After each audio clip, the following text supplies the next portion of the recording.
Good. Let's bring in Armando Salguero from Outkick, our friend here. And hey, you know what kills me about Dion having to be shipped out to Colorado? He should have got the Auburn job, okay, instead of Hugh Freeze. Hugh likes to pass that credit card around. I mean, he's a little frisky with the credit card, but he should have got that Auburn job, Armando. I mean, that would have been a great rivalry between him and Nick. I think people in the SEC are a little bit more worried about Kirby Smart at this point. Big Sills, what can I tell you? Oh no! He's out recruiting. He is completely out recruiting him right now. All right, before I get into the Dolphins with you, here's my take on the running back conversation that's going on right now in the NFL. And you're a Hall of Fame voter. I'll tell you what, I told people I think the last guys going into the Hall of Fame will be Adrian Peterson and maybe Derrick Henry, because they're systematically phasing these guys out. When you see this, Armando, the second wide receiver on most teams are making more money than the top flight running backs like Josh Jacobs and Saquon Barkley. They're showing you right now, man, they don't want the 14-play drives like they did 20 years ago. They're systematically trying to phase that out and trying to have it by committee. Am I right with what I'm saying? The stuff that's going on in Philly now, they'd rather have a committee than to sit there and pay $14 million for one guy. Yeah, I think the Eagles have 5 guys making $7.2 million, which replaces the one guy that is now in Carolina who was making $7.2 million. And what I would say to you, Dan, is that when you're making that comparison of the running back versus the number 2 wide receiver, I would say that the number 2 wide receiver is a 3-down player. The running back, with very rare exceptions now, is a 1 or 2 down player, because teams just, obvious passing situations are obvious passing situations. And let's not get crazy. That's what they're going to do. That's right. And they're going to put the best available pass catchers in there. And that's often a receiver more than, say, a running back, unless, we're talking about Christian McCaffrey or somebody like that. Look, I want to feel bad for those guys, but I can't, because I just can't. The game does what the game does, and the agents have agreed to what they have agreed to. That's the reason that the franchise tag number has gone down by $900,000 in the last I would say 5 or 6 years, whereas everybody else's franchise tag number has climbed. And let me add this, okay? So the highest paid running back in the NFL, I mentioned him already, is Christian McCaffrey. Has he won a Super Bowl? Nope. Has he taken a team to a Super Bowl? The second highest is Alvin Kamara. Is he taking the New Orleans Saints to a Super Bowl? The next guy is Derrick Henry. Amazing. Future Hall of Famer. Has he taken anyone to a Super Bowl? The next guy, Nick Chubb. Great. What was the Browns record last year? Did they get in the playoffs? My point is, running backs are complementary players now. The days when Jim Brown put the team on his shoulders and said, follow me or let me carry you, that's not today's NFL anymore. That's right. No Zonka, Morris, and Kick. Those days are absolutely gone here. Hey, before we go into the Dolphins here, just as an outlier here, you see Dalvin Cook signing with the Dolphins, or do you think that the Dolphins are saying exactly what you're saying now? What kind of impact? He is going to be a $5 million guy, which means to me he's affordable, at least, Armando. We're not talking about $15 million here. We're talking about a guy who for the last 5 years has had 1,000 yards in those 5 straight years, and he's 28. Do you see the Dolphins making that investment, or are they happy with their room now? I don't think anyone is happy with their room. I don't think the Jets are happy with their room, by the way. And yet I don't think that Dalvin Cook is happy with the figure you just mentioned. No, I don't either. So Dalvin Cook is arguably the best guy on the market. And by the way, that market right now includes Leonard Fournette, includes Ezekiel Elliott, includes Kareem Hunt. There are names. Oh, yeah. Out Yeah. there, right? And yet those guys have a certain plateau that they want to reach. The highest of those plateaus is Dalvin Cook. And I think that plateau is north and much higher than $5 million a year. Okay. The 2023 season for the Miami Dolphins will be defined. And tell me if this is a direct result of it. 3 straight wins, 3 straight losses, 5 straight wins, 5 straight losses. I mean, you had such pitches last year, and that all came on the health of the quarterback, didn't it? So, again, is this the due year for Tua Tagovailoa that if they're going to build this franchise around him, he's got to play north of at least 14 ball games, 15 ball games for them to have him? I figured it out. Armando, he can play. He can play. He can play. However, can you build a team around a guy you're not sure is going to show up on Sundays? Well, the Dolphins had the opportunity to do that this offseason. They could, if they wanted to, extend Tua Tagovailoa. He is now eligible for a contract extension. The Cincinnati Bengals are working on one for Joe Burrow. The Los Angeles Chargers are working on one for Justin Herbert. The Philadelphia Eagles did one for Jalen Hurts. The Dolphins decided to give Tua a 5th-year option. So they're, kind of kicking the can down the road. Do you blame them? No, but they answered your question already with what they're doing. Their answer is, we'll see. Prove it to us. And we're going to keep him under control, contract control, but we're not going to go out there and extend the guy when we have never seen him play 17 games. He didn't play all the games at Alabama his last year there. He didn't play all the games at Alabama the previous year either, by the way. So my point is, Tua has had an injury history career. Last year, though, was rough. I mean, two concussions. Before, it was the hip at Alabama and a finger here or an ankle there or whatever.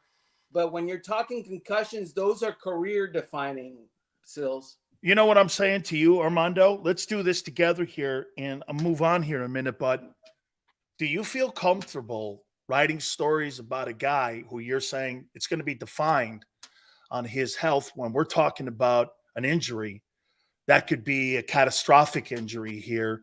And I wonder how the organization looks at it. Like you said, we're not talking about a knee injury here. We're not talking about a rotator cuff. We're talking about permanent injury kind of stuff here, where we're talking multiple concussions in a short period of time. And just so people know out there, when boxers get a concussion, they're out a minimum of 8 months before they can get back into the ring again. And this guy's back on the field in 8 weeks. I mean, I just wonder how the Dolphins and how you feel as a coach if you're Mike McDaniel going, hey, I'm comfortable with him going back on the field this year. I mean, how do you feel personally about covering a guy that's in the position where one injury like that could end his career and be even more detrimental to his health down the road? Well, forget how I feel. His family. Yeah. This is a conversation that he had with his family. He has admitted that he spoke with his family about possibly retiring after that second concussion last year. He has admitted that he thought about it, about the idea, but decided obviously and ultimately, I'm going to play. I love this game. I love the sport, and it's going to be fine. And he's a man of faith, and I pray for him, and I hope that he's praying that everything's going to be all right. But let's just be clear here. Another concussion within the span of this season would be his 3rd in 1 year. That's not you're off for a week.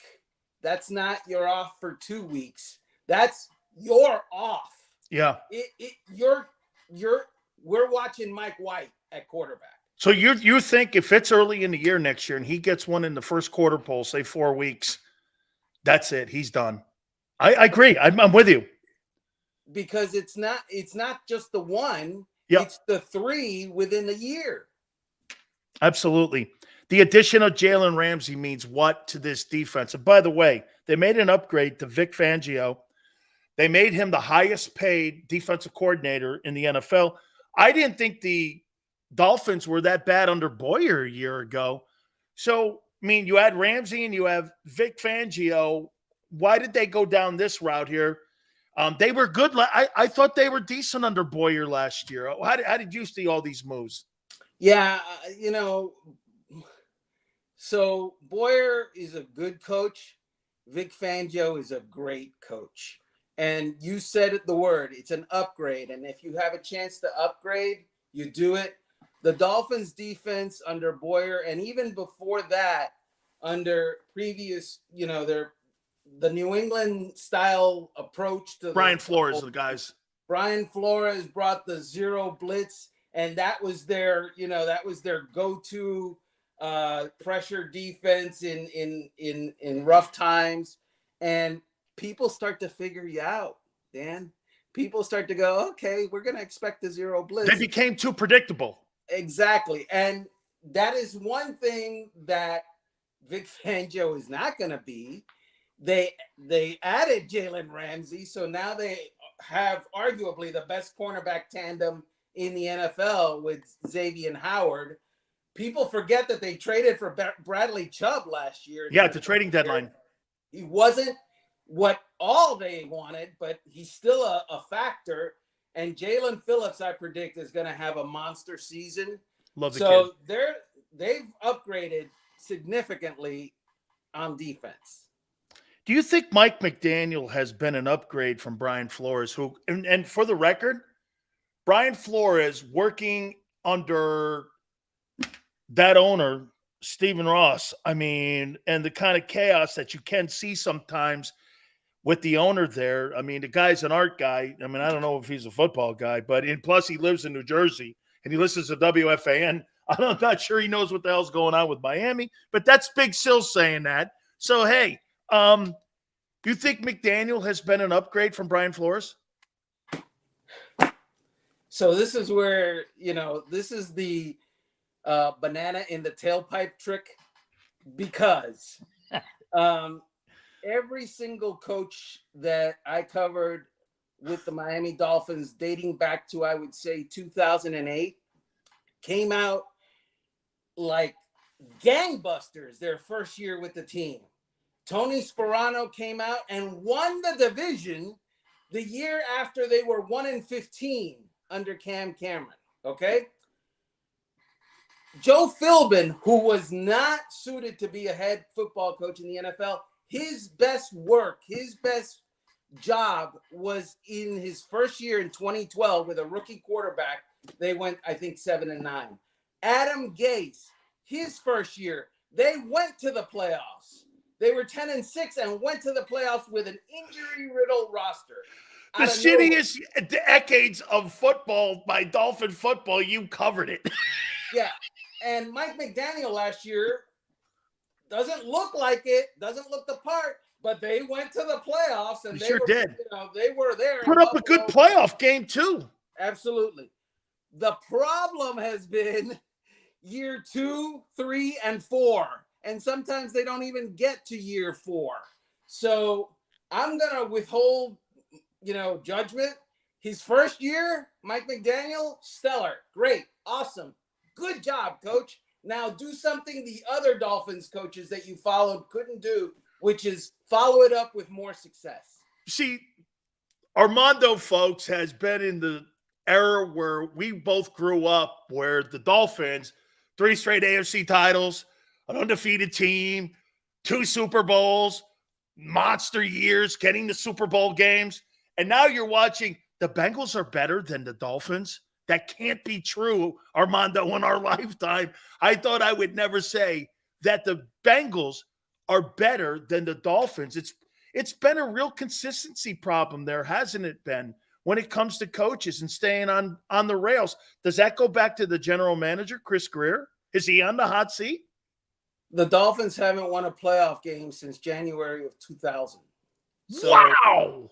So, we're working on year 24 that they haven't won a playoff game. Obviously, they have a very talented roster. I must give Chris Greer this. He's missed on some drafts, but then they went out and signed Tyreek Hill, and then they went out and traded for Bradley Chubb, and they traded for Jalen Ramsey, and they signed Teron Armstead. So while he's not always been stellar with the draft, he's found other ways to make up the difference. And last year, it worked. We'll see, man. Couple last questions for you here. Listen, you're a Hall of Fame voter, and I wonder if your opinion the last 4 years, and I'm going somewhere with this, with the Dolphins, I'm going to tie it in, has changed on Belichick at all when you look at him. Do you look, and again, all my friends are Hall of Fame voters, Jason Cole, I mean, go down the list of the guys, Blade Balzer, all these guys are all my friends. And they look at the whole overall book. They don't just carve out a couple copies. For you, has your opinion changed to him, Armando, and how you see what he's accomplished in New England? A little bit, sure. In this regard, so when he was an assistant with the Giants, he was a defensive genius, right? He remained that with the New England Patriots throughout his career. Parcells never won a Super Bowl without him. Correct. But when he was the defensive coordinator with the Giants, he had arguably the best defensive player in the entire league, maybe in the history of the entire league, unless you're a big Reggie White fan. So that said, there's that. He also, with New England, had the greatest quarterback of all time. True. And that helps when you're chasing six. Who he drafted, but fell into his lap in the 6th round. Let's be candid. Of course. Bill Parcells. Right. Bill Parcells was a great coach all around. Bill Belichick, great coach on defense and some all around. But the New England Patriots dynasty that everybody thought was, Belichick Brady was Brady. Brady left after Belichick thought that he had declined and won a Super Bowl. Belichick, after Brady left, is under 500. Well, then let me throw this at you. The record 346 career victories in a regular season. Don Shula's last 10 years missed the playoffs 6 times and was 3-4 as he went through his last decade of coaching in the NFL. Did you have a different, and he had Dan Marino. So I would say to you, did your opinion change on Don Shula the last 10 years when he missed the playoffs 6 times and was 3-4 in the playoffs with a Hall of Fame quarterback who at the time was considered one of the greatest throwers of the football? Yeah, so I had nothing but the deepest respect for Don Shula as a person. We both did. But do. But all of South Florida's opinion on Don Shula changed at the end. And when the idea that Don Shula was leaving, which, by the way, he was leaving because the owner forced him out. It wasn't Don Shula waking up one day and going, I'm done. No. Wayne Huizenga helped him to think that and suggested it strongly and made it viable for him to do that. He was pushed out. And as soon as that idea came across, the next idea everybody had is let's upgrade to Jimmy Johnson. And no, that didn't work out. That was a different Jimmy Johnson that showed up to coach the Dolphins and the one that coached the Hurricanes and the one that won Super Bowls with the Cowboys. But the point is, everybody's thinking was, this isn't 17-0 Don Shula. This isn't 15-2 Don Shula. This is 1995 Don Shula, and it's time to move on. And that's the way it works for all of us, my friend. Absolutely. Mark Clayton, are you voting for him? I've been trying to like get people. So you're making the presentation on him. No, because he's a senior candidate. And okay, so he's on that senior, so he has to talk to Rick Gosselin and them guys. Right. But him and Kuchenberg, dude, hey, Cooch not being in, to me, is one of the crimes. Dennis Hara not being in. Now, I'm partial to Dennis because he's a Kane brother, but he's got 7 Pro Bowls, so he's got to be on that committee too. But Bob Kuchenberg, I've said this before, Armando, the Miami Dolphins had the greatest football team of all time. And I'm not talking about the undefeated team. I'm talking about that team in general because for 3 years, Armando, they won the AFC 3 times. And the era of the Steelers, the Raiders, the Cowboys, one of those teams was undefeated. That's the greatest team, even those Steeler teams, in my opinion. And Kuchenberg was the main force on that offensive line that ran, just all over the league. And for him not to be in, I kind of look at Clayton and go, is Clayton better than Andre Rison? Or did he have Dan Marino? I mean, Andre Rison had 12,000 receiving yards and 85 touchdowns. Is he better than – is Mark Clayton better than Andre Rison? I don't know. I mean, I think for you guys, especially with the new guys, Andre Johnson and all these guys, is that the hardest room for you guys to have to evaluate, is the wide receiver room? Yeah, because it's not just the players, it's the game has changed. When Mark Clayton was playing in the NFL, he could get, tackled all the way down the field and mugged and holed and the whole thing. Whereas now you've got that, that 5 yards and it better only be a certain kind of touching. And Duper and Clayton and Marino in today's NFL, he'd throw for 10,000 yards. Exactly. And so there is no headhunting anymore in the NFL that's legal anyway. Whereas back then, headhunting was legal. And you could mug a guy on the line of scrimmage. You can't touch the guy anymore. Okay, finally. Listen, I talk to Mario Cristobal 3 times a week. I love him to death. He's one of my boys. The Cristobal family is one of my guys. David Dunn coaches his high school, went to my high school in Connecticut. He coached Columbus. And, I mean, I love the Cristobals. The brother Lewis played with me. He was a young kid. Mario hadn't gotten there yet. But, Miami looks so different now, Armando. Transfer portal guys. And I'm a transfer guy.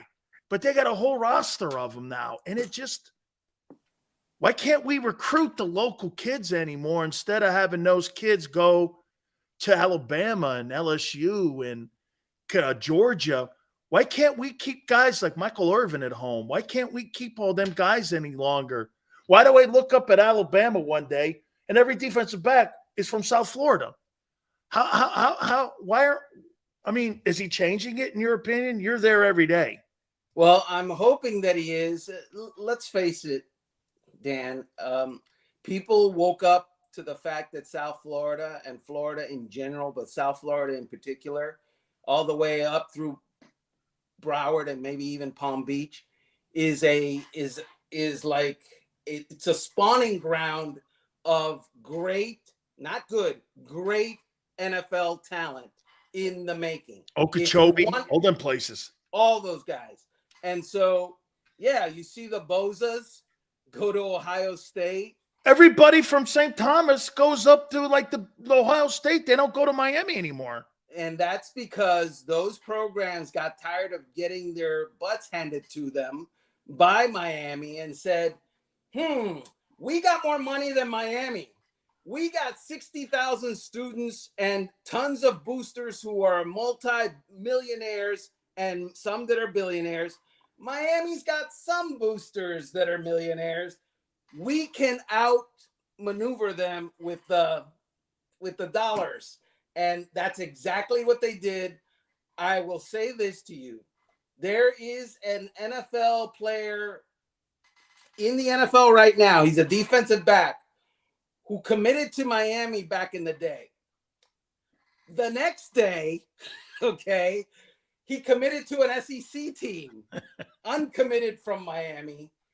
His father got a job with an auto dealership, and he got a car from the auto dealership. And I'm not saying that things didn't happen in Miami at Miami, okay? I had no idea what you're talking about. Right. But to the level that they happened elsewhere, man, the SEC doesn't play. And the Big Ten doesn't play. They can, if they want somebody and that person wants to be bought, it will happen. Armando, you think they ever get back to, my wife said this, just shows you the things you guys did, never happen again, because it's just, you had Norman Brayman and you had all these guys, Anthony Abraham, that were taking care of all you guys, and, all the guys at the tourist room. It was just a different environment. Armando, it maybe was more about the community supporting the school, and the kids felt that way. I don't know, man. Okay. Yeah, no, I don't think. All right, all right, forget it. Yeah. I don't think it was the folks all right, in Little hey, Havana. screw it. All right, I'm trying, Mario. Armando, I'm trying. Yeah, I think it was. Look, the bottom line is it's as much a business right now as maybe it ever was, and the big business is done in other conferences. Just saying. And the folks that go to Miami, they get theirs too, probably, but it's a different breed. Alonzo Highsmith isn't staying home. No. Okay. To bring up, and Melvin Bratton isn't staying home. All those guys are not staying home to bring up a program that was middling, not great, and then now let's make it great. That's not happening a lot anymore. Sills, how many meals are you going to have at Monty Trainers? This is my third one. What do you want from me? I just know this. It's outside of my family now. That's the greatest time of my life, is going down there and being part of that whole thing. And, 3 years, we lose one regular season game, and we're the most televised team on the planet. And, Jimmy sent me a book, and he's like this. He goes, geez, you ever think we'll be like that again? And I go, I don't know, man. I don't. All them guys were just, Jerome Brown were just trendsetters. It was just different, right, Armando? It was just a different time. Let me tell you a true story. So I was at Miami, and there was a defensive lineman named Tony Fitzpatrick. Oh, yeah. Who was Fitz. Yeah, I believe he was a nose tackle. He was 62. And, right. And their first year, they got drubbed by the Florida Gators in the opener. Okay.